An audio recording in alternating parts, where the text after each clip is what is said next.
It is Alex Oti that I will see, who is not only dwarfy in appearance, but also dwarfy in knowledge, as matured leaders of this party, as those who believe in the growth and development of the country, and as leaders that made them, we made them, without sounding immodest, we made Governor Alex Oti, made him governor, supported him, made sacrifices to him, refused bribe, refused offers that made him governor.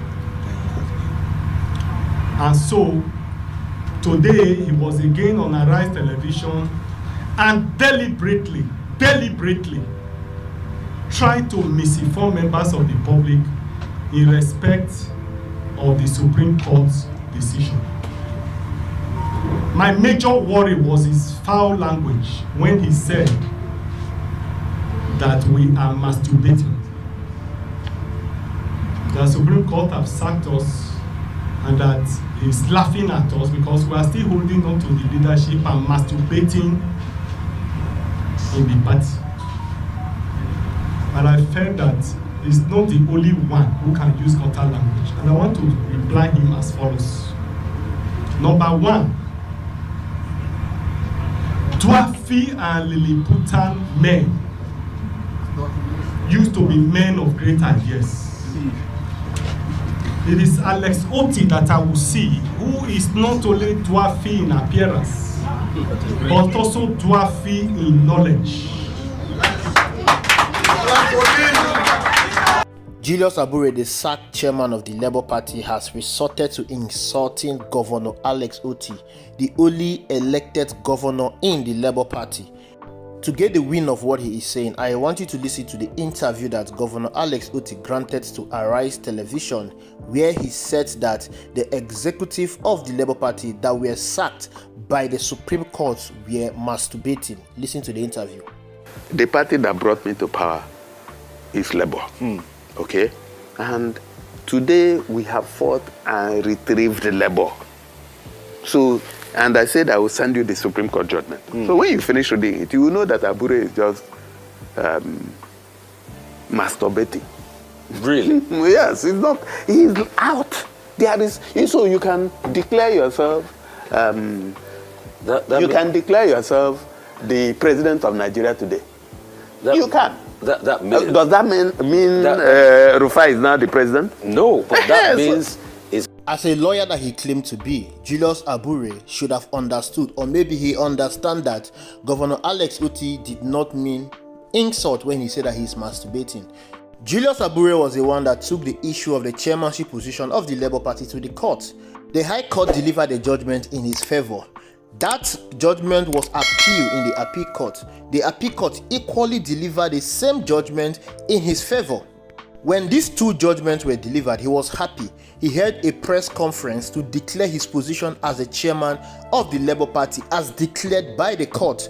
But however, the Supreme Court, the highest court in the land, has ruled otherwise. The Supreme Court has said that these two courts do not have the jurisdiction to recognize Alex Oti as the chairman of the Labour Party. Party issues are internal mechanism and should be resolved within the corridors of the parties. Nenadi Usman, the caretaker committee chairman of the Labour Party, was the one that took the matter to the Supreme Court. In one of her prayers, she cited the constitution of the Labour Party that de-recognized Julius Abure as the chairman of the Labour Party after his tenure has expired on the 6th of June 2024. And that the convention that was conducted by Julius Abure that returned himself and all the national working committees of the Labour Party as leaders of the party did not follow the laid down rules of the Labour Party. In their wisdom, the Supreme Court ruled that the appeal of the appellant, that is Nenadi Usman, is meritorious. This simply means that Julius Abure is not recognized by law as the chairman of the Labour Party, but Julius Abure is refusing to obey the highest court of the land and is still parading himself as the chairman of the Labour Party. Julius Abure is still organizing illegal stakeholder meeting. He has no power to do that. The reason why Julius Abure is still parading himself as the chairman of the Labour Party despite the Supreme Court ruling sacking him is because INEC still recognize him as the chairman of the Labour Party. To tell you how criminal INEC is as an organization, this same INEC de-recognized Julius Abure as the chairman of the Labour Party when his tenure expired on the 8th of June 2024. INEC is the highest decision maker when it comes to political parties. They de-recognized Julius Abure and it was valid until Julius Abure went to court and the court gave a judgment asking INEC to recognize Julius Abure as the chairman of the Labour Party. Immediately that court ruling came, INEC recognized Julius Abure as the chairman of the Labour Party. Now the Supreme Court has set aside the ruling of the High Court and the Appeal Court that recognized Julius Abure as the chairman of the Labour Party. The Supreme Court has equally set aside the ruling, the judgment, the notice that was given to INEC by the court to recognize Julius Abure as the chairman of the Labour Party. If those rulings have been set aside, what exactly is stopping INEC from de-recognizing Julius Abure as the chairman of the Labour Party? It shows that INEC and Julius Abure, they are working hand to hand. They are cohorts in all of this crisis that is rocking the Labour Party. If INEC is not working with Julius Abure, if INEC is not working with APC, how come they are yet to de-recognize Julius Abure? The whole of these issues is just to create a problem in the Labour Party to force Alex Oti to decamp from the Labour Party and join the APC. This is what Bola Ahmed Tinubu is trying to do. You can all see that Bola Ahmed Tinubu's hand is in this. He is trying to force Alex Oti to join the APC. In the video, you can hear Julius Abure bragging that they made Alex Oti who he is today, that they made Alex Oti governor. Julius Abure has no significance in making Alex Oti a governor. Julius Abure is insignificant. They have been in the Labour Party for over 20 years with nothing to show forth for it. Peter Obi and the Obedient Movement joined the Labour Party in the build-up of the 2023 general election, and they made the Labour Party what it is today. It is the wave of Mr. Peter Obi that rubbed off of everyone that contested under the Labour Party, same as Governor Alex Oti. It is the wave of Mr. Peter Obi that made Governor Alex Oti the governor of Abure State.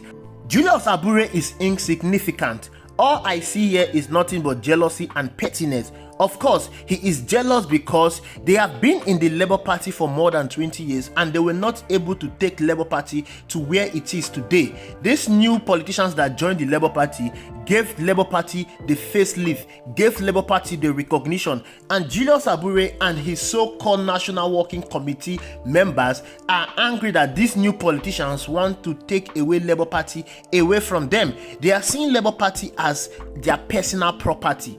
They are seeing Labour Party as a company that they have labored for 2 decades, and that some people that just joined the Labour Party want to take it away from them. Labour Party do not belong to them. Labour Party as a political party was registered by the Nigerian Labour Congress under President Olusegun Obasanjo regime. And as such, the Nigerian Labour Congress is not recognizing Julius Abure as the chairman of the Labour Party. 90% of the members of the Labour Party do not recognize Julius Abure as the chairman of the Labour Party. In such a situation, it is good for him to bow out in peace, but yet he wants to draw the Labour Party down because he has been chased out of the party. Nobody chased him out of the party. He chased himself out of the party. If he has decided to work with the people in the party and follow the new guideline of the Labour Party, we would not have been in this situation where we are today. Nobody would have been disrespecting him, but it is because of his greed that he's been disrespected. Of course, we recognize the input he put in during the last election, but whatever he has done so far has been erased by his greediness. Let us even leave politics aside because politics is a leveler in Nigeria. Let us put Alex Oti and Julius Abure side by side. You can't even do that in a normal sense. Compare their achievement, compare their personality, compare what they have achieved over the years. Julius Abure is a lawyer. How many cases has he won as a lawyer? What achievement has he done so far as a lawyer? Olumide Akpata is equally a lawyer, but Olumide Akpata is a better lawyer than Julius Abure. Olumide Akpata was once the Nigerian Bar Association president. So you cannot even compare Olumide Akpata and Julius Abure in times of their profession, not to talk of comparing Julius Abure and Governor Alex Oti. Governor Alex Oti is a seasoned technocrat, he's a businessman, an achiever, a one-time chairman of the Diamond Bank. What Alex Oti has achieved so far, it will take Julius Abure and his entire generation 100 years to come for them to reach where Alex Oti is. So what gave him the guts to come and insult Governor Alex Oti on a national television? He said Alex Oti is limited in ideas. That is laughable. You cannot tell someone that has achieved so far in the corporate world that he is limited in ideas. Before even winning the governorship election in Labour Party, Alex Oti has won the governorship election under PDP, but that position was taken away from him by the court, by the corrupt PDP courts. With everything Julius Abure is doing so far, it is obvious, just like Governor Alex Oti has said, that he is just masturbating. And in no due time, his masturbation will stop, and it will stop in shame and disgrace. Thank you for watching. I will see you in the next video.